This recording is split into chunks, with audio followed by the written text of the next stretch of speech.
बस जानना ही काम है। ज्ञान से हुआ कुलित ज्ञानावरण का उपार्जन। सहज होते वर्णन मुझको सुहाते नहीं। दर्श शक्ति लोकता दर्शनावरण का उपार्जन। दर्श शक्ति लोकता दर्शनावरण का उपार्जन। मैं ही मुझको सदा मिलता महिमा स्वयं की नहीं। पर को अपना मान कर मोहनीय कर्म से जुड़ गया। सहज अविचल ज्ञान मेरा सदा सबको जानता। सहजता में वेग डाल अंतराय कर्म ये बन गया। सहजता में वेग डाल अंतराय कर्म ये बन गया। चेतना को भूल कर मैं कल के सुख दुख वेदता। वेदनीय कर्म से सदा ही रहता स्वयं को मापता। ना आयु है ना नाम मेरा गोत्र भी मेरे नहीं। संसार में ही रखड़ने को आठों कर्म से दोस्ती। संसार में ही रखड़ने को आठों कर्म से दोस्ती। ना बनूं मैं निर्दयी ना स्वयं से हो क्रोध ही। ले स्वयं से क्षमा जिनवाड़ी माँ की शरणागति। ले स्वयं से क्षमा जिनवाड़ी माँ की शरणागति। ले स्वयं से क्षमा जिनवाड़ी माँ की शरण गई। परम पावन परम आराध्य प्रातः स्मरणीय आचार्य श्री महाश्रमण जी के चरणों में शत शत नमन करते हुए हम आज का सत्र शुरू कर रहे हैं। त्रिपदी वंदना। वंदे अरहं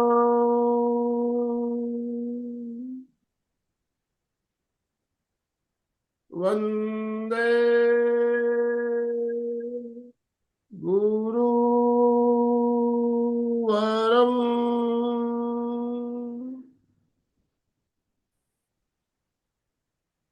वंदे सच्चं।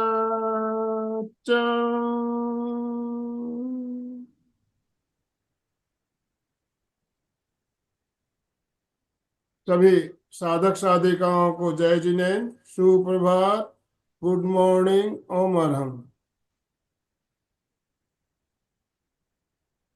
बंधुओं और बहनों, बहुत ही एक शानदार श्रृंखला हमारी चल रही है। जैन धर्म में कर्म योग के बारे में क्या बताया गया, इसके बारे में पिछले कई 3-4 सप्ताह से हमारा ये चल रहा है। और हमने गीता में कर्म के बारे में क्या कहा, उसके बारे में भी बहुत सुंदर तरीके से हमने चर्चा की। अब जैन शास्त्रों में जो 8 कर्म बताए गए उनके बारे में भी हमने जाना। उसी क्रम को आगे बढ़ाते हुए आज हमारे साथ अलका जी के साथ साथ मधु जी नाटा भी सूरत से हमारे साथ जुड़ी है हमारा मार्गदर्शन करने के लिए। तो मैं मधु जी, अलका जी, आप दोनों का हार्दिक स्वागत करता हूं, अभिनंदन करता हूं। जितने भी भाई बहन जुड़े हैं सबसे निवेदन, अपने अपने वीडियो ऑन कीजिए। सबके मुस्कुराते हुए चेहरे देखते हैं तो हमारे क्या है, पूरा दिन हमारा बिल्कुल हंसी खुशी बीतता है, आनंद में बीतता है। तो ओम अरहम। आप सभी से निवेदन, आप दोनों हाथ ऊपर करते हुए ओम अरहम के साथ अलका जी का और मधु जी का स्वागत कीजिए। आपका ओम हमारा अरहम, ओम अरहम। अलका जी, आपसे निवेदन, आप अपने आप को अनम्यूट कीजिए और आज का मंच आप संचालित करें। Over to you. जय जिनेन्द्र। ओम गुड अरहम, जय मॉर्निंग, जिनेन्द्र। प्रभात। एक बार सभी हाथ ऊपर करें। पूरा तनाव दे, पूरा तनाव रिलैक्स। तनाव जितना खींच सके खींचे। और एक साथ शुरू करें। ओम अरहम, ओम ओम अरहम, अरहम, ओम ओम अरहम, अरहम, ओम अरहम।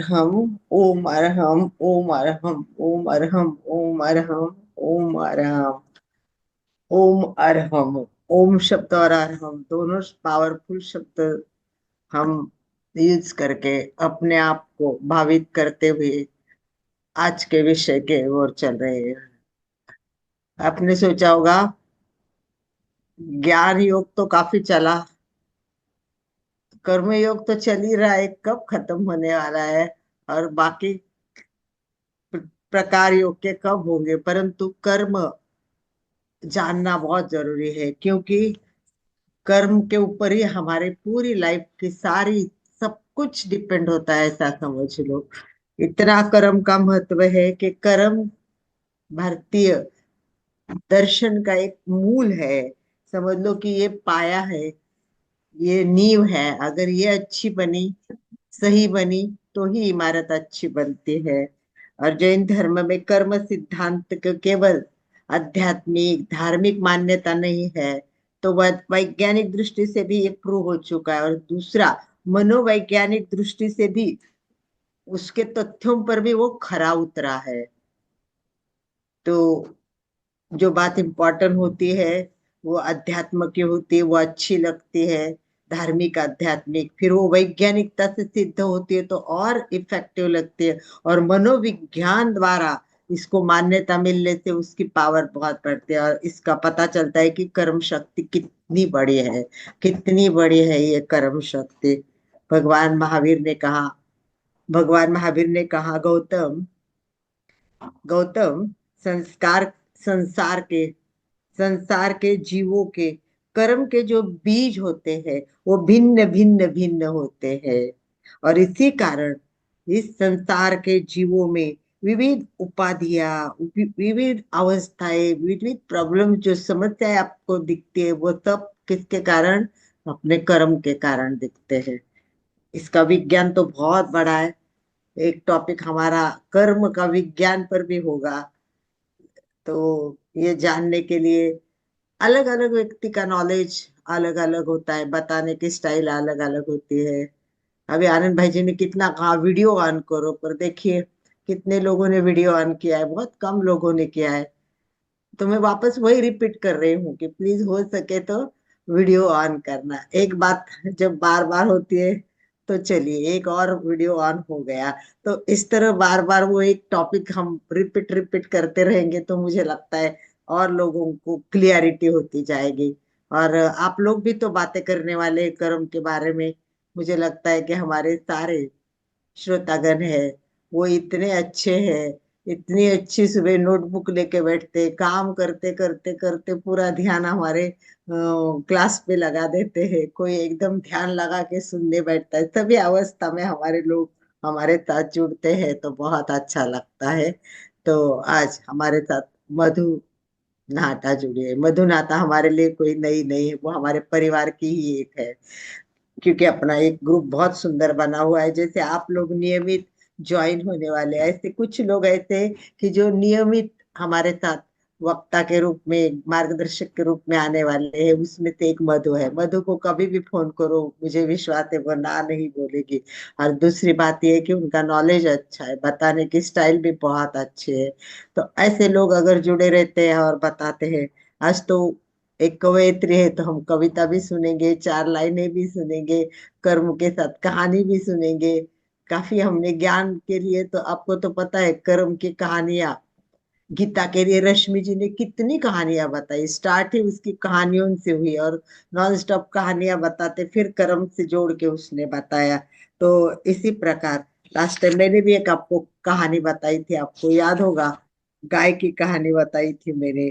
तो कहानियां तो इतिहास में झांक कर देखेंगे तो इतनी कहानियां है, इतनी कहानियां है।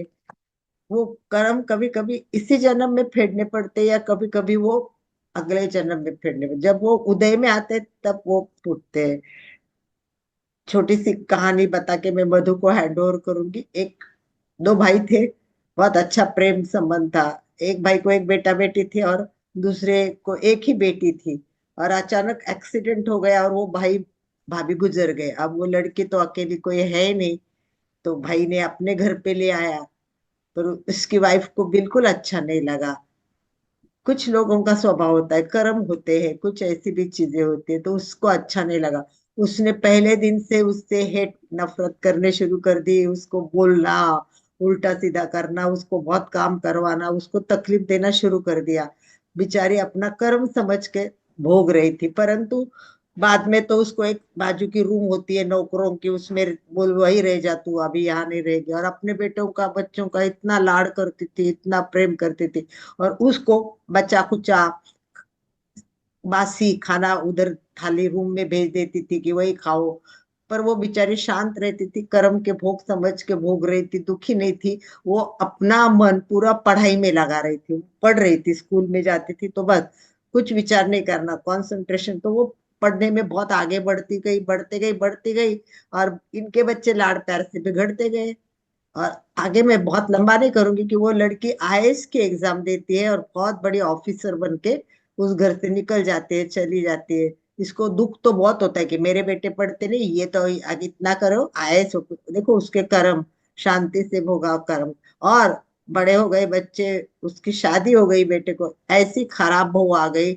उसने अपने सासू को इतना सताना शुरू कर दिया कि उसको वो रूम में भेज दिया कि तुम वही रहो, अब हमारे पास जगह नहीं है। और बच्चा कुचा उसको देने लगे। सेम रिपीट हो गया। और वो वहां बैठ के उस चीज को याद करती थी। तो यही है कि जो हम करते वही हम पाते हैं। गौतम भगवान बुद्ध ने भी यही कहा है कि जो बीज बो वही फल आप पाओगे। तो हमारे साथ जुड़े हुए सभी भाई बहन एमपी के कल्याणम से बहुत सारा नॉलेज लेके पूरा ज्ञानवान बनेंगे, और अपने कर्म शुद्ध रखेंगे, अच्छे रखेंगे, और आगे बढ़ते जाएंगे। और अपनी जो कर्म है वो काटेंगे, नए कर्म नहीं जोड़ेंगे। इसी के साथ मधु की कुछ नई बातें सुनेंगे। और आप लोगों को कुछ बोलना है तो एंड में आप भी अपनी बात शेयर कर सकते हैं, या एक क्लास पूरी आपके लिए भी रहेगी। तो भी हम 7:15 तक में मधु पूरा करेंगे। थोड़ा आपको 2-5 मिनट सुनेंगे, कुछ प्रयोग करेंगे। इसी के साथ मैं माइक हैंड ओवर करती हूँ मधु नाहटा को। यस मधु। ओमरहम पन्नगे च सुरेन्द्रे च कौशिके पाद संस्पृशि निर्विशेष मनस्काय श्रीवीर स्वामी ने नमः। शत शत वंदन। और इस मंच पर उपस्थित सभी आत्मानुरागी भाई बहनों को मेरा सादर जय जिनेन्द्र नमस्कार। मैं आज बहुत प्रसन्न हूं कि मैं एक बार फिर आप सबसे मिल रही हूं, और इस अवसर के लिए मैं आनंद भाई साहब और अलका जी की कृतज्ञ हूं। अलका जी, कर्म की बात करूं, अलका जी गुणानुरागी है। मेरे अंदर कितनी कमियां मुझे पता है, उन्हें भी पता है, पर वो कभी उसकी चर्चा नहीं करेंगे, मेरे बस गुणों का व्याख्यान करेगी। तो ये इनकी विशेषता है कि वो गुण देखते हैं। बस जैन धर्म कर्मों के विशेष में जो गुण देखता है, अपने दोषों को देखता है, वो अपने दोषों को चुन कर निकाल देता है, और जो गुण देखता है, दूसरों के गुण देखता है, वो विकास करता है। ये कहानी है, तो ये अलका जी के विकास की कहानी है। तो आज का विषय है जैन धर्म में कर्म योग। हमने इस विषय पर दो कनक जी का 2 बार सुना। उन्होंने तात्विक दृष्टि से आप सबको बताया कि जैन धर्म में कर्म के कितने प्रकार हैं, कर्म क्या है, कर्म कैसे आकृष्ट होते हैं, कर्म कैसे टूटते हैं, तो ये सब आपने सुना। क्योंकि जैन धर्म एक आत्मपरक दर्शन है, आत्मा के अस्तित्व को स्वीकार करता है, और आत्मा की प्रवृत्ति से ही उन्होंने बताया कि जो कर्म पुद्गल है वो आकृष्ट होते हैं। क्योंकि आत्मा, हमारी संसारी जीव की आत्मा शुद्ध नहीं है, वो कर्मों से लिप्त है। अगर शुद्ध होती, एक भी कर्म उससे नहीं होता, तो वो आत्मा संसार में रहती नहीं, वो सिद्ध बुद्ध मोक्ष हो चुकी होती, उसका न जन्म होता न मरण होता। लेकिन क्योंकि वो कर्मों से अभी तक कर्म है उसके साथ, तो वो कर्म पुद्गलों को वो आत्मा प्रवृत्ति करती है, तो वो कर्म पुद्गल आकर आत्मा से संलिप्त हो जाते हैं, जुड़ जाते हैं, और जैसी प्रवृत्ति करती है शुभ अशुभ, वैसे ही शुभ अशुभ कर्म आत्मा से जुड़ते हैं, और वैसे ही शुभ अशुभ फल देते हैं। यह आपने कनक जी से सुना।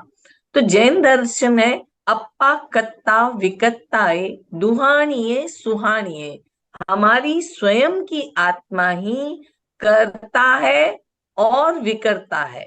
मतलब दुख और सुख की को बुलाने वाली हमारी आत्मा ही है, और तोड़ने वाली भी हमारी आत्मा ही है। तो दोनों चीजें जैन दर्शन ने कर्म के बारे में दी, कि कर्म हम स्वयं इकट्ठा करते हैं, और कर्मों को हम स्वयं तोड़ भी सकते हैं। ये जैन धर्म की विशेष बात है। जो कर्म हमने किए हैं वो जैसे किए हैं, शुभ किए हैं तो शुभ कर्म फल देंगे, अशुभ किए हैं तो अशुभ फल देंगे। अपा आत्मा ही हमारी मित्र है, और आत्मा ही हमारी शत्रु है। यदि हम शुभ कर्मों में रहते हैं तो वह हमारी मित्र बन जाती है, और यदि हम अशुभ कर्मों का संचय करते हैं तो वह हमारी शत्रु बन जाती है, हमारे दुख का कारण बनती है। तो ये हुई इसकी बात, यानी कि आत्मा ही हमारी, कर्म ही हमारे भाग्य विधाता है। तो भाग्य की बात हुई तो मेरे को एक कहानी याद आ रही है, कि एक राजा था, उसके पास अपूर्व वैभव था, लेकिन इस वैभव के कारण उसके भीतर अहंकार भी बहुत था। अहंकार था, उसके 7 राजकुमारियां थी। एक दिन उसने उन 7 को बुलाया, अपने अहंकार की तुष्टि के लिए 7 को बुलाया और पूछा कि बताओ तुम किसके भाग्य से खाती हो। 6 राजकुमारी आई और उन्होंने उत्तर दिया, पिताश्री हम आपके भाग्य से ही खाते हैं, आपके भाग्य से ही जीते हैं। लेकिन जो छोटी राजकुमारी थी उसने उत्तर दिया कि क्षमा करें पिताजी, मैं अपने भाग्य से खाती हूँ, अपने भाग्य से जीती हूँ, अपने भाग्य से पाती हूँ। यह सुनकर राजा के अहंकार को चोट पहुंची, और उसने अपनी 6 बेटियों का विवाह राजकुल में किया, और जिसने कहा था मैं अपने भाग्य से खाती हूँ, उसने अपने अनुचर से कहा, राजा ने, जाओ और जो रास्ते में पहला व्यक्ति मिले उसे ले आओ। जब अनुचर गया तो उसे पहला एक कुष्ठ रोगी मिला, वह उस कुष्ठ रोगी को लाया। राजा ने अपनी बेटी की शादी उसी कुष्ठ रोगी से कर दी। जब शादी हुई तो उस बेटी ने न अपने माँ बाप को कोसा, न गाली दी, न कुछ किया, क्योंकि वह जानती थी कि यह मेरे ही कर्मों का फल है, ये मेरे किसी अशुभ कर्म का उदय है, और इसी कारण ऐसा मेरे साथ हो रहा है। उसने स्वयं को ये माना, तो उसने बंधुओं, जब हम, बस यही बात है कि जब हम जैन धर्म में कर्मों का कर्ता स्वयं को मानते हैं, तो हम दूसरों को दोष नहीं देते हैं, और दूसरों को जब हम दोष नहीं देते हैं, स्वयं को दोष दें, तो क्रोध किस पे करें, तो हमें क्रोध भी नहीं आएगा। हम गलत उल्टा सुल्टा किसको बोलेंगे, किसी को नहीं बोलेंगे। तो ये एक व्यवहारिक दृष्टि से देखें तो ये बात जो समझ जाता है तो उसका सामाजिक जीवन, पारिवारिक जीवन, सब कुछ अच्छा हो जाता है, क्योंकि वह समता में रहने, अभी जो अलका जी ने कहानी सुनाई कि वो समता में रहने लग जाता है। वो अपने आप को दोषी मानता है तो वो किसी को दोष देता नहीं है। तो इस तरह उस लड़की की शादी कर दी। अब बात आती है कि अब क्या करे।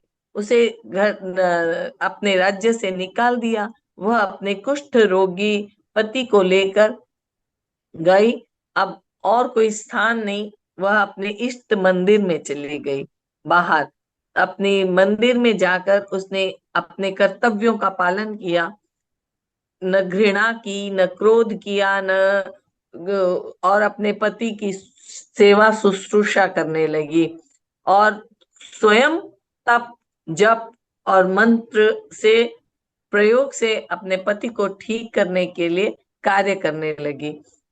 जब ऐसा हुआ, थोड़े दिनों बाद चमत्कार घटित हुआ। जहां श्रद्धा होती है, विश्वास होता है, पुरुषार्थ होता है, वहां बदलाव होता है। तो देवी प्रकट हुई। उसने उसके कुष्ठ रोगी पति का कुष्ठ हरण कर दिया। चमत्कार हुआ, वो ठीक हो गया। जब पति ठीक हो गया उसका, तो वो उसको वो और उसका पति, राजकुमारी और उसका पति, दोनों चलते चले गए और एक गांव की सरहद पर, एक राज्य की सरहद पर विश्राम करने के लिए बैठ गए। बैठे ही थे कि एक हथनी ने आकर उसके पति के गले में माला डाल दी, और जो लोग उस हथनी के पीछे आ रहे थे, जय महाराज की जय, महाराज की जय चिल्लाने लगे। वो हतप्रभ रह गए, ये क्या हुआ। होता हुआ यूं कि योगानुयोग उसी दिन उस राज्य के राजा की मृत्यु हो गई थी। और वहां ये नियम था कि जब राजा की मृत्यु हो जाती है तो एक हथिनी को माला दी जाती है, और वो जिस पुरुष के गले में डाल देती है वही पुरुष वहां का राजा घोषित कर दिया जाता है। तो वह राजा बन गया और वह राजकुमारी रानी बन गई, और वैभव चारों तरफ था। फिर भी वो सम थी, शांत थी। न वैभव से वह अत्यधिक उत्साहित थी, अत्यधिक प्रफुल्लित थी, और ना दुख में वह अधिक गमगीन थी। तो इस तरह से वो रह रही थी। एक दिन उसने, और उधर उसका पिता के साथ ये हुआ कि उसके राजा ने उस पर आक्रमण किया और उसका राज्य हड़प लिया, उस पर अधिकार कर लिया। वह दर दर का की ठोकरें खाने लगा। एक दिन जब वह गवाक्ष में बैठी थी राजकुमारी, उसने देखा कि उसका पिता नीचे से जा रहा था। उसकी हालत देखकर उसने अपने अनुचर से कहा कि जाओ, इस व्यक्ति को बुला के लाओ। और उसका पिता जब ऊपर आया तो अपनी बेटी को भी नहीं पहचान पाया। तो उसने कहा, बेटी आपने मुझे क्यों बुलाया है। उसने कहा, आपने मुझे पहचाना नहीं पिताजी, मैं आपकी बेटी। तब एकदम से ध्यान आया और बोला, तुम यहाँ, और तुम्हारा पति। बोले, ये रहे मेरे पति, यहाँ के राजा। ये सब कैसे हुआ। घटना सुनी तो राजा ने कहा, तुम सच कहती थी। हम करते हैं जो जैसे कर्म हम करते हैं वही उदय में आते हैं, और शुभ अशुभ, और वही हमें फल देते हैं। तो ये हुई भाग्य की कहानी, कर्मों की कहानी। ऐसी न जाने कितनी कहानियां होंगी, अगर आप सुनेंगे तो। जैन दर्शन में भी और हर स्थान पर है। मैं हमारे पास, सबके पास 5 सेंस ऑर्गन्स हैं: आंख, नाक, कान, मुंह, मतलब जिह्वा और स्पर्श का। ये जो जैन दर्शन कहता है कि ये जो झरोखे हैं हमारे पास, इनसे कर्म बंधन नहीं होता है।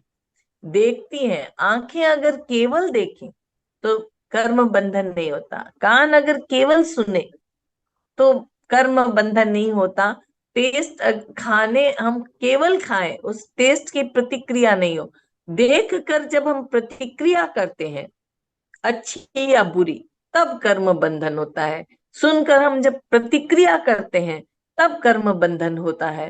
तो प्रतिक्रिया और क्रोध, मान, माया, लोभ, राग और द्वेष, मोह, ये सब कर्म बंधन का कारण है। हमारे भाव अगर राग द्वेष जनित है, क्रोध मान माया से लिप्त है, अभिमान, क्रोध, इनसे अगर लिप्त है, तो हम कर्मों का बंधन करते हैं, अशुभ शुभ।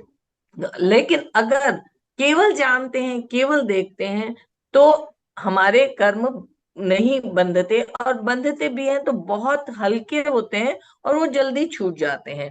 कर्मों को तोड़ने के लिए, कर्मों के आने के, जैन दर्शन कहता है कि कर्मों के आने के द्वार कौन से हैं।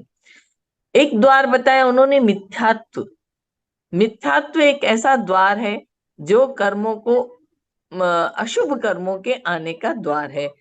मतलब हमारी अगर दृष्टि सही नहीं हो, दर्शन दृष्टि अगर सही नहीं हो, यथार्थ नहीं हो, हम सत्य को नहीं जानते हैं, तो सत्य परक दृष्टि नहीं है, यथार्थ नहीं है, तो हम कर्मों का बंधन करते हैं। दूसरा, जैन दर्शन के हिसाब से जैसे कषाय, क्रोध, मान, माया, लोभ, अगर इनका हमारे साथ योग है तो हम कर्म का, अशुभ कर्मों का बंधन करते हैं।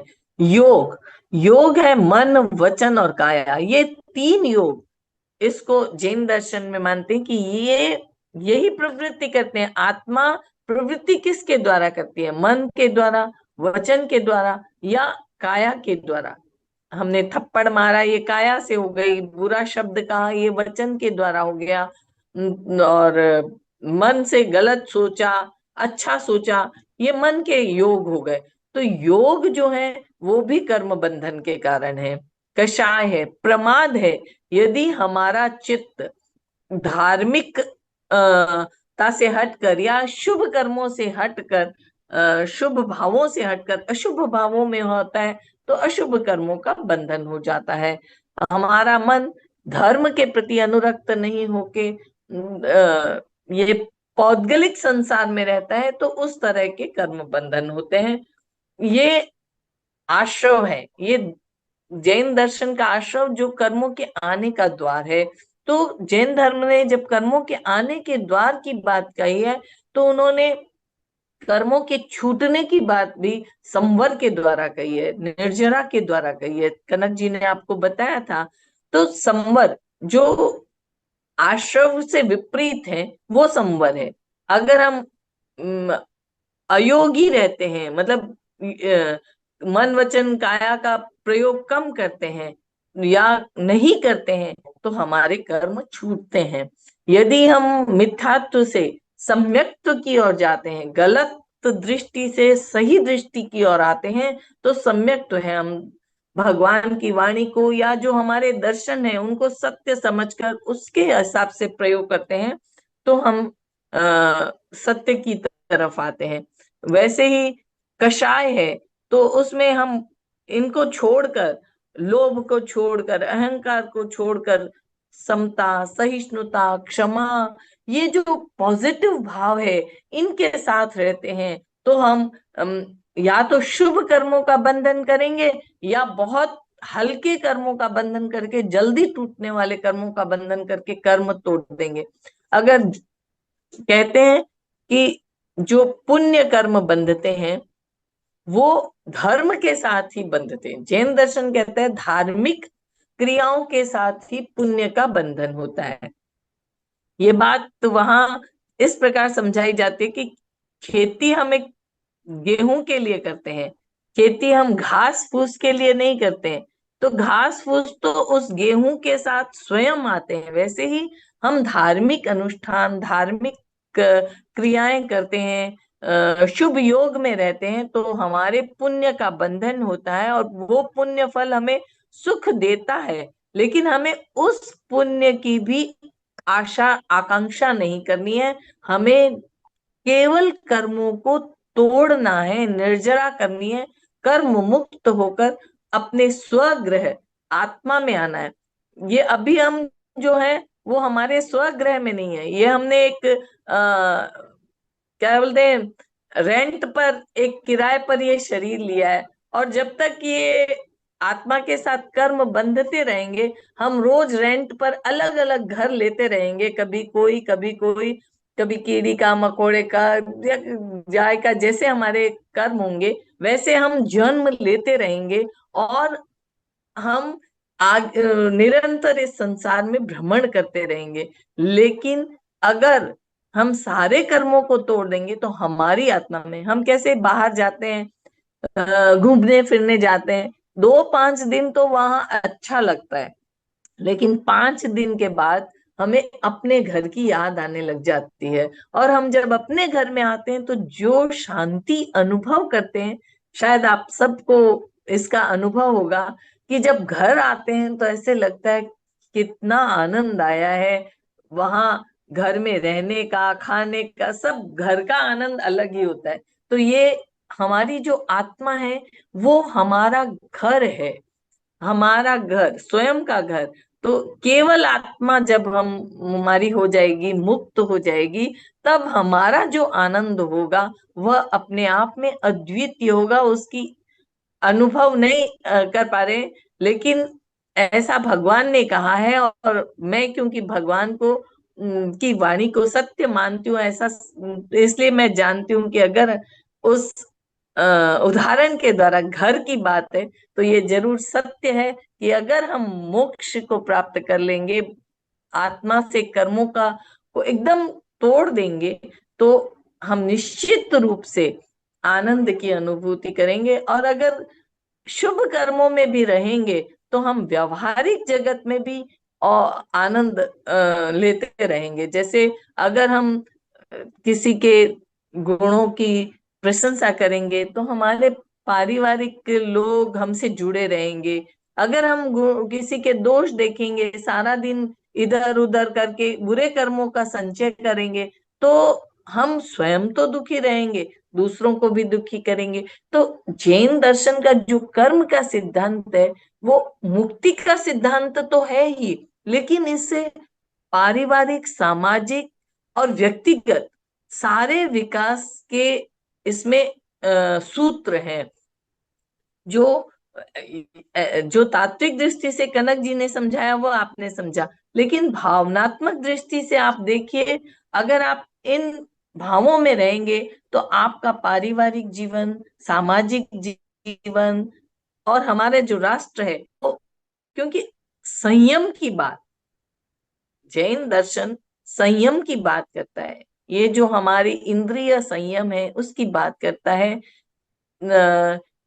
अहंकार विलोप और कषाय, क्रोध, मान, माया को छोड़ने की बात करता है। तो ये निश्चित रूप से ये नहीं होगा, तो इन्हीं सब के कारण आक्रमण होते हैं, इन्हीं सब के कारण दुविधाएं होती है, इन्हीं सब के कारण एक दूसरे से झगड़ा होता है। अगर हम आत्मस्थित होंगे, समता भाव में होंगे, तो ये सब नहीं रहेगा।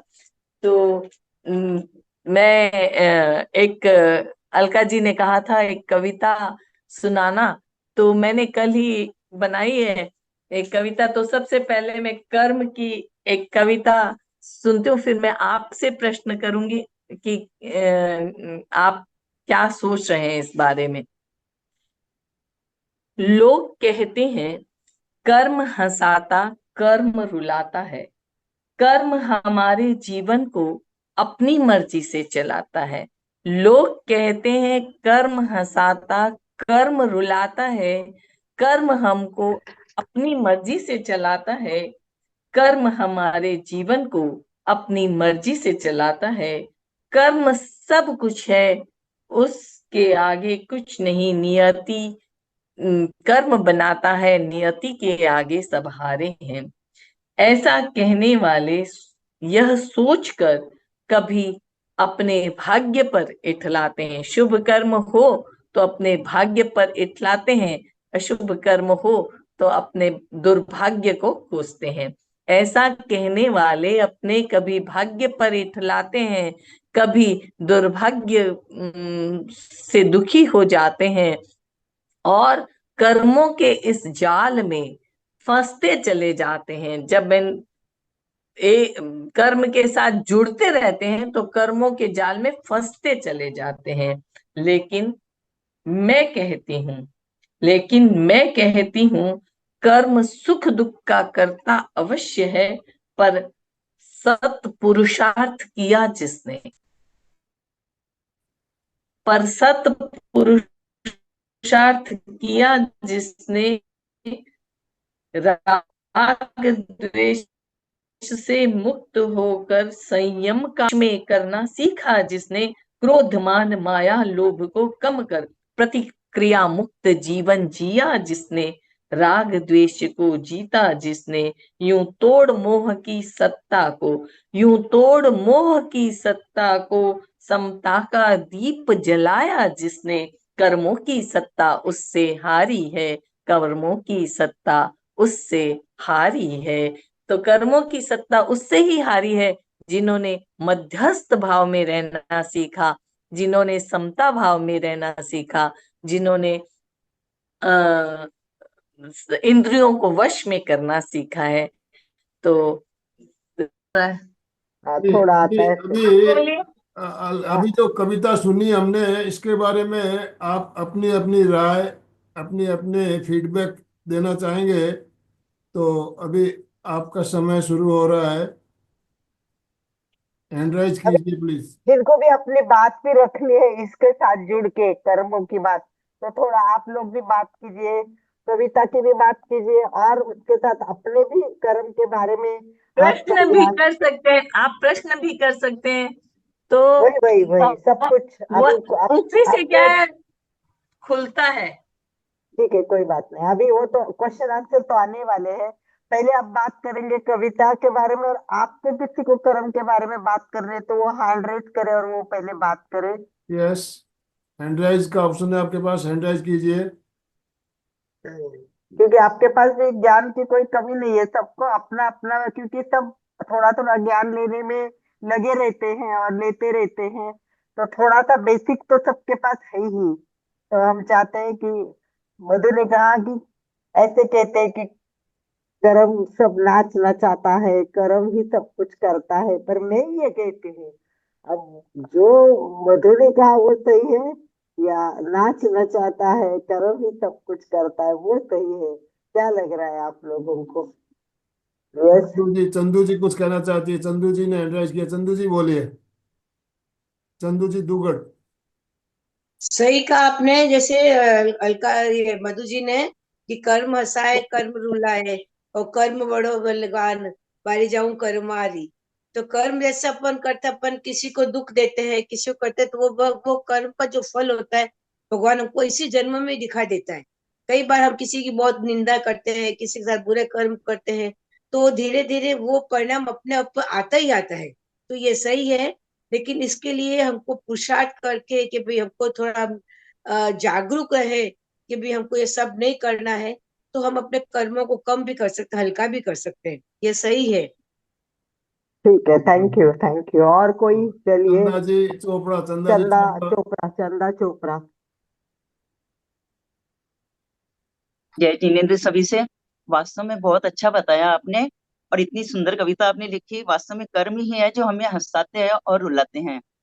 कर्मों से बढ़कर कुछ भी नहीं है, जो हमने करा हुआ है वो तो हमें भोगना ही पड़ता है। मतलब कर्म ऐसे बनते हैं कि हमें मालूम भी नहीं पड़ता, छोटी छोटी बातों में हमारे कर्म बनते हैं। तो हमें बहुत सावधानी रखनी चाहिए कि कहाँ कहाँ हमारे कर्म बन रहे हैं। जब कर्म बनते हैं उस समय मालूम नहीं पड़ता है, और जब भोगते हैं तब एहसास होता है कि हमने क्या क्या कर्म बांधे हैं, और हम कब तक किस किस क्रिया में, किस किस रूप में हम लोग भोग रहे हैं। तो हमें बहुत सोच समझ के कर्म बंधन करने चाहिए। ध्यान रखना चाहिए कि किन किन बातों से कर्मों का बंधन होता है। बहुत सही आपने कविता बनाई है। ये कर्म की सच्चाई है जो जो है हमें हराती है और रुलाती है, हमें हंसाती भी है, रुलाती भी है। बहुत सोच समझ के कर्म बांधने चाहिए हमें। ओ माय, हाँ। जय जिनेन्द्र। सुचेता जी, ये सही है। सुचिता जी सुचेता जी बोलिए। बताने से पहले एक बात बताती हूँ कि एक छोटी सी बात है, पर जैसे इन्होंने कहा कि छोटी बातों में भी कर्म, मधु ने भी वही बताया। सबसे बड़ी बात ये होती है कि एक व्यक्ति बहुत जागरूक, बहुत जागरूक, बहुत जागरूक, मतलब उसका ऐसा था कि मैं इतना जागरूक रहूं कि मुझे यही मिलना चाहिए फल। वो फल की अपेक्षा से भी कर रहा था, पर वो परफेक्ट कर रहा था, मतलब वो पूरा वैसे ही कर रहा था, पर उसको वो फल नहीं मिला। उसको लगा ये क्या हुआ, मैंने तो टू द पॉइंट, मतलब अगर मैंने 100% टू द पॉइंट उत्तर दिए तो मुझे एक मार्क कहाँ गया मेरा। तो उसने भगवान से बहुत करने के बाद भगवान को पूछा, तो भगवान ने फिर उसको जवाब दिया कि तू सब कुछ जागरूक था, थाली धोके भी पीता था, पर तेरे एक चावल का कण है ना, वो पीछे रह गया था। थाली के पीछे एक चावल का कण खाने का वो रह गया था, और इससे एक तेरे को ये भोगना पड़ रहा है। मतलब एक छोटा जो, सोचो, एक राइस का कण, चावल का कण, मतलब पूरा थाली धोके पीना, बिल्कुल आहार को वेस्ट नहीं कर रहा है, ऐसे भी कुछ लोगों ने, पर एक चावल का कण वो थाली के नीचे कैसे चिपक के रह गया, वो चिपक के रह गया, तो उसको वो भी भोगना पड़ा। तो इस प्रकार कर्म के लिए कितना जागरूक रहोगे उतना कम ही है। सुचिता जी। जय जिनेन्द्र। सही में बहुत सुंदर चर्चा चल रही है हमारी कर्म के बारे में। जो उन्होंने कहानी बताई थी कुष्ठ रोग की, वो मैना सुंदरी की कहानी है, मैंने भी वही निकाली थी। कुष्ठ रोग हुआ था, मैना सुंदरी नाम है उनका। जो अट्ठानिक पर्व चालू हुआ उसी से हुआ। उन्होंने गंधोदक ला के, चिनाभिषेक का गंधोदक ला के उनको कुष्ठ रोग निवारण किया था। वही कहानी मैंने भी निकाली थी, बहुत अच्छा लगा।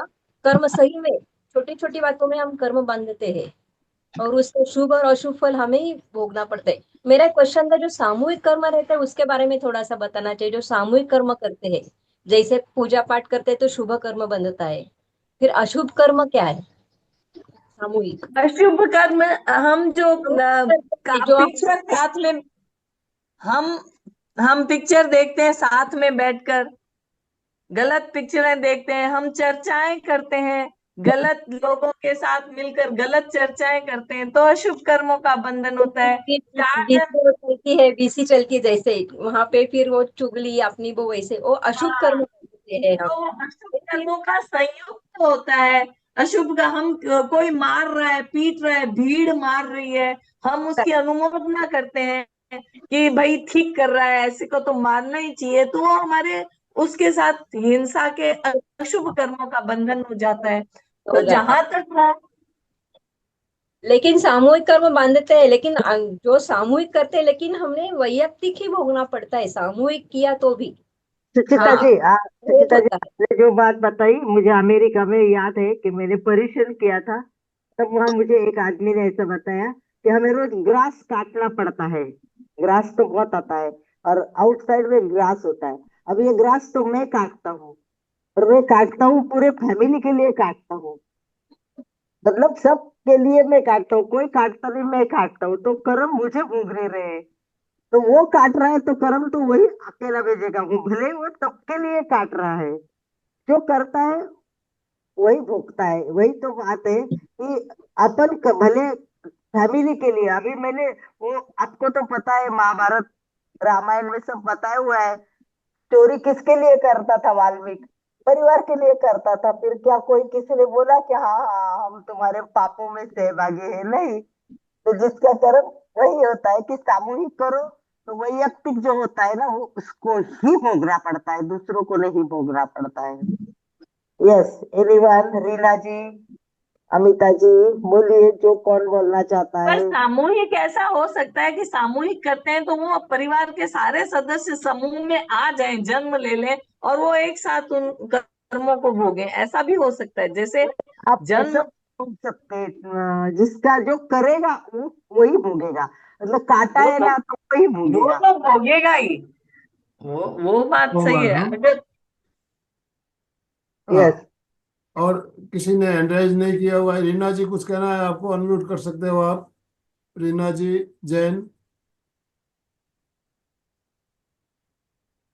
यस। जय जिनेन्द्र। जय जिनेन्द्र सभी को।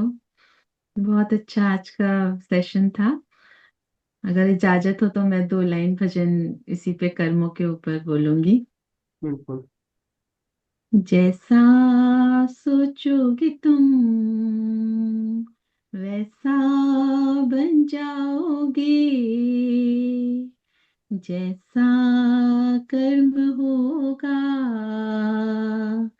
वैसा फल पाओगे। सृष्टि कर्म का आधार है, खुद का कर लो दर्शन, यही जीवन का सार है, यही जीवन का सार है। मन में हो शुभ संकल्प तो जीवन में फिर दुख कैसा, जब अंतर में शुभ भावना तो दिल में सुख सावन जैसा। हार कर जो ना हारे, जीत उसी की होती है, घन घोर अंधेरे में भी जलती उसकी ज्योति है। जैसा सोचोगे तुम वैसा बन जाओगे, जैसा कर्म होगा वैसा वाह, बहुत फल सुंदर, बहुत पाओगे। सुंदर। यही बहुत बातें हमारे श्रावक जय श्रोतागण अलग अलग प्रकार के हाँ, हैं, नॉलेज वाले, गीत वाले, कविता वाले, सब कुछ है। बहुत बढ़िया, बहुत अच्छा लगा। यस, मुझे लगता है कि अपन थोड़ा प्रैक्टिकल करें आज, आनंद भाई जी काफी दिनों से। तो किसी को कोई बात करनी है, प्रश्न पूछना है तो पूछ सकते हैं, वरना हम थोड़ा प्रैक्टिकल पे जा सकते हैं। यस आ, दर्शन केंद्र पर नमो सिद्धानंद का करवा देते हैं यस यस, अंतर। ठीक है। बिल्कुल बिल्कुल बिल्कुल बिल्कुल बिल्कुल, मोस्ट वेलकम। आसन का चुनाव करें, मुद्रा का चुनाव करें।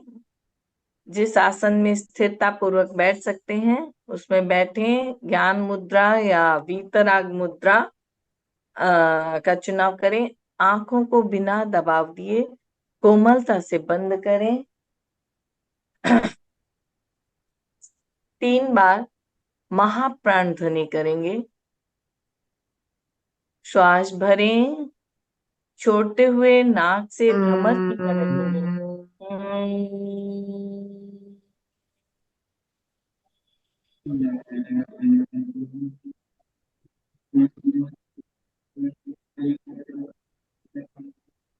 श्वास भरें।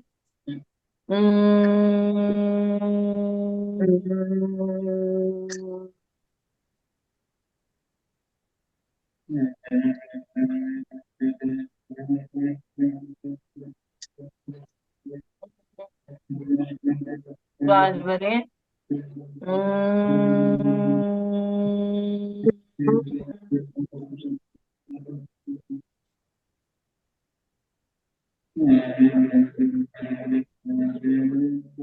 चित्त को दर्शन केंद्र पर केंद्रित करें। वहां पर अरुण रंग का ध्यान करें। अरुण रंग उगते हुए सूर्य का कलर। अरुण रंग का ध्यान करें और उच्चारण करें। नमो सिद्धानंद।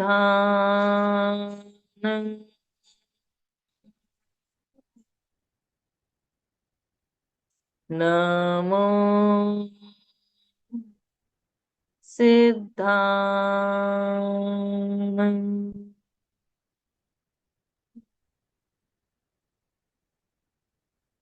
नमो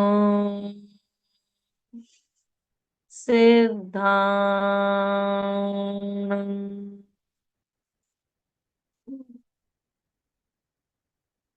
नमो सिद्धानंद।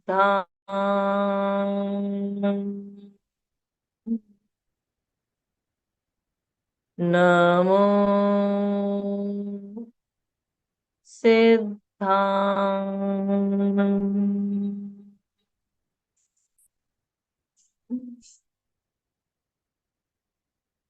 नमो सिद्धानंद।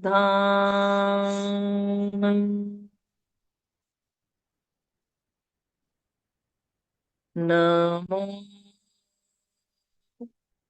सिद्धाणं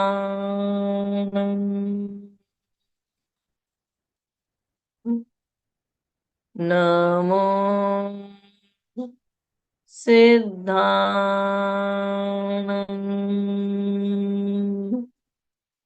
नमो सिद्धाणं।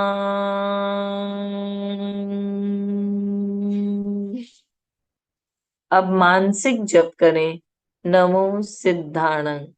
मन ही मन उच्चारण करें नमो सिद्धाणं। दर्शन केंद्र पर चित्त को केंद्रित रखें और उच्चारण करें नमो सिद्धाणं नमो सिद्धाणं नमो सिद्धाणं नमो सिद्धाणं नमो सिद्धाणं नमो सिद्धाणं नमो सिद्धाणं नमो सिद्धाणं नमो।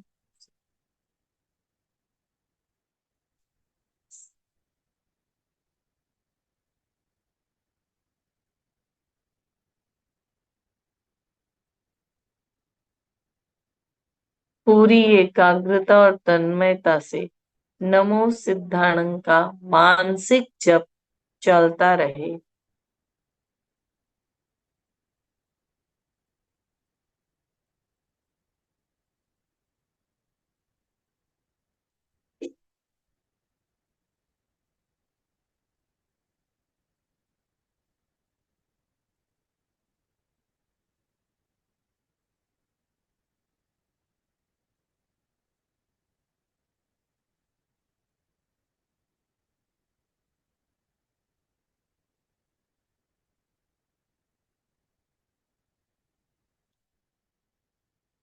सिद्ध वो होते हैं जो अपने सारे कर्मों को तोड़कर जन्म मरण से मुक्त हो जाते हैं। उनको वंदना करने से हम भी इस पथ पर आगे बढ़ सकते हैं। उनके वो गुण हम में अवतरित हो सकते हैं। इसलिए नमो सिद्धाणं नमो सिद्धाणं नमो सिद्धाणं नमो सिद्धाणं नमो सिद्धाणं नमो सिद्धाणं नमो सिद्धाणं नमो सिद्धाणं। चित्त को ज्योति केंद्र ललाट के मध्य भाग पर केंद्रित करें।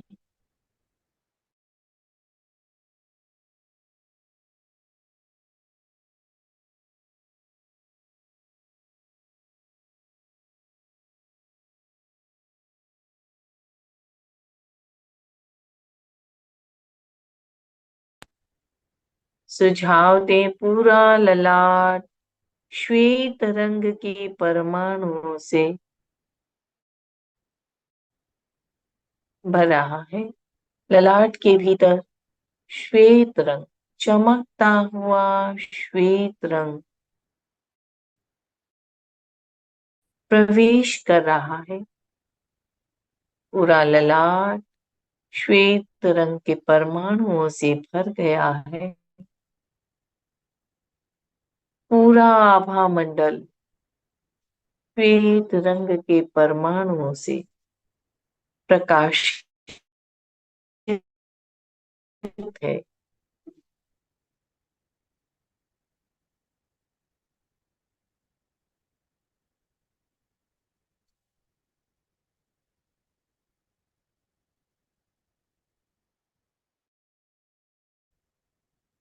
मन ही मन अपनी पवित्रता को देखें। मैं पवित्र आत्मा हूँ। मैं शांत आत्मा हूँ। मैं प्रसन्न आत्मा हूँ।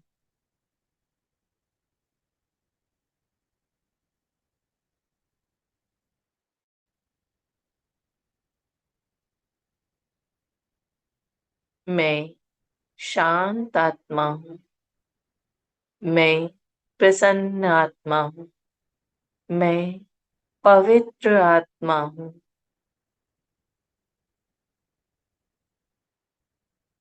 शांति के परमाणु मेरे भीतर प्रवेश कर रहे हैं।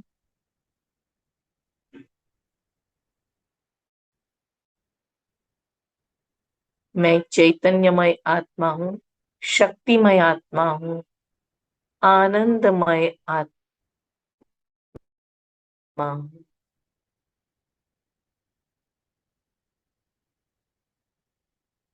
इन भावों से अपने आप को भावित करें।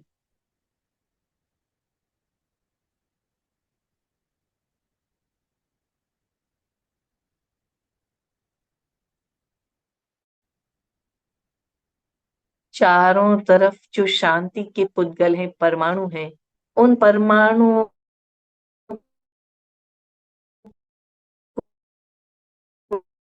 को अपने भीतर प्रवेश करने का अवसर दें।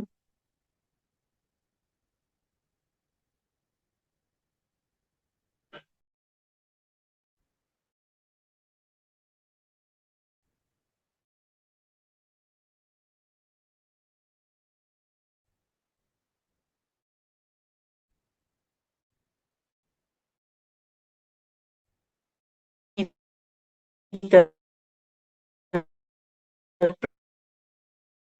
प्रवेश और हमारा मंगलमय बना रहे हैं।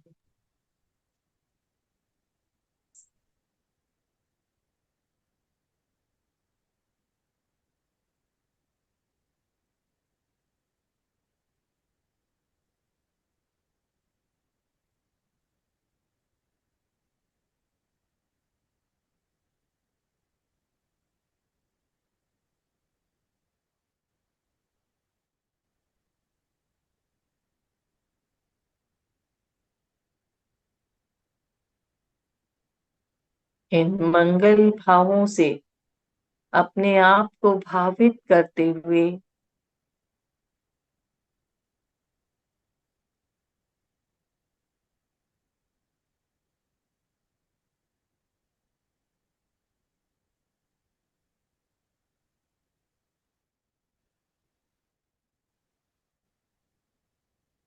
दो तीन गहरी लंबी श्वास लें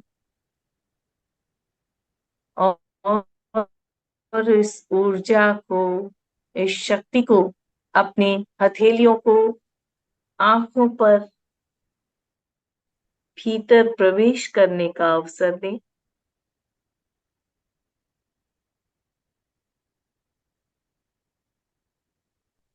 ओम अरहम। समय हो चुका है, इसीलिए हम समापन की ओर जाएंगे। किसी को बोलना है या कुछ कहना है तो 1 मिनट के लिए बोल सकते हैं, पूछ सकते हैं, या फिर समापन की ओर। यस। हरी ओके। आरडी सिंधी, सिंधी नाम से कोई नंबर है? आरडी सिंघी, आरडी सिंघी, अनम्यूट कीजिए अपने आप को, बोलिए। कहाँ से हो? हाँ, कलकत्ता से हूँ। आज भी ये कौन सा है आपका? मेरा थोड़ा आजकल ना तबीयत तो ज्यादा खराब हो गया था, इसलिए नहीं जुड़ पा रही थी। कोई बात नहीं है। कहाँ से आप? आपको जानती हूँ अलका जी, मैं बहुत दिन से सूरत गई थी, लेकिन वो नहीं हुआ, मेरे मुलाकात नहीं हुई। कोई बात जो नहीं। मौसम में गई अच्छा अच्छा। कलकत्ता में, आपसे भेंट हुई थी बहुत दिन पहले। तब मैं महाराज के बहुत जाती थी, इधर हाँ, तो मैं प्रोग्राम बीमार, करते थे, मैं महाराज के यहाँ प्रोग्राम काफी करते तबीयत थे। काफी तनुश्री जी खराब जहाँ रहने भी लगी। विराजते हैं वहाँ प्रोग्राम तो होते ही रहते हैं मेरे। ओम चलो अरहम। बढ़िया बढ़िया, बहुत धन्यवाद। अनिल भाई से प्रार्थना। देखिए, यही तो योग होता है। कभी कभी हमें एक दूसरे के करीब होते हुए भी मुलाकात नहीं होती है, मिलना नहीं होता है, तो योग, हम्म इसी को योग कहा गया है। तो हम्म योग की बात कर रहे हैं ना, तो आपने बिल्कुल सही कहा। आप सूरत गई भी, लेकिन अलका जी से मुलाकात नहीं हुई, तो अब योग नहीं था, संयोग नहीं था, नहीं हो हाँ पाया। हाँ। और संयोग अनिल होता भाई जी, तो हम सबका योग कब आएगा? हम सब साथ हाँ मिलकर कब जाएंगे? नासिक कब जाएंगे? ओम योगेश अरहम, जब योग सेंटर और होगा जरूर सेंटर जाएंगे। नासिक। और हम ओम अनिल भाई अरहम, दोनों हाथ जोड़ते हुए। रीढ़ की हड्डी गर्दन सीधी रखते हुए, आंखों को बिना दबाव दिए कोमलता से बंद रखते हुए मेरे साथ साथ सभी मानसिक उच्चारण करें। मैं मैं चैतन्यमय हूँ, चैतन्यमय हूँ, मैं मैं आनंदमय हूँ, आनंदमय हूँ, मैं मैं शक्तिमय शक्तिमय हूँ। हूँ। मेरे मेरे भीतर भीतर अनंत अनंत चैतन्य का, चैतन्य का, अनंत अनंत आनंद का, शक्ति का, अनंत अनंत शक्ति शक्ति का का सागर सागर लहरा लहरा रहा रहा है। है। इसका इसका साक्षात्कार साक्षात्कार करना ही करना ही मेरे मेरे जीवन का जीवन का परम परम लक्ष्य। लक्ष्य है। हमारा आज का दिन मंगलमय हो, मंगलमय हो, आनंदमय हो, आनंदमय हो। शांतिमय हो। इन्हीं शुभ भावनाओं के साथ ओम ओम अरहर शांति शांति शांति। शांति। कृतज्ञोस्मि हम हम सब सब गुरुदेव के गुरुदेव के आभारी। आभारी। कृतज्ञोस्मि हम सब। हम सब गुरुदेव के आभारी। बहुत बहुत धन्यवाद मधु जी आपका, और जो भी भाई बहन हमारे साथ जुड़े सभी का बहुत बहुत आभार, बहुत बहुत धन्यवाद। सुचेता जी स्लोगन आप बोलिए प्लीज। जय जिनेन्द्र। हमने भी सब मिलके कुछ तो शुभ कर्म बांधे हैं कई कई जन्मों से पहले, इसीलिए हम इकट्ठे होके कहाँ कहाँ से मिलके, वहां जूम के माध्यम से क्यों नहीं होते, लेकिन हम इकट्ठे हो रहे हैं। सामूहिक कर्म हमारा है बहुत ओम है। तब हम एक साथ बोलेंगे फिटनेस का डोज, 1 घंटा घंटा रोज, रोज, फिटनेस का डोज, 1 1 घंटा घंटा रोज, रोज, फिटनेस का डोज। 1 1 घंटा घंटा रोज। रोज।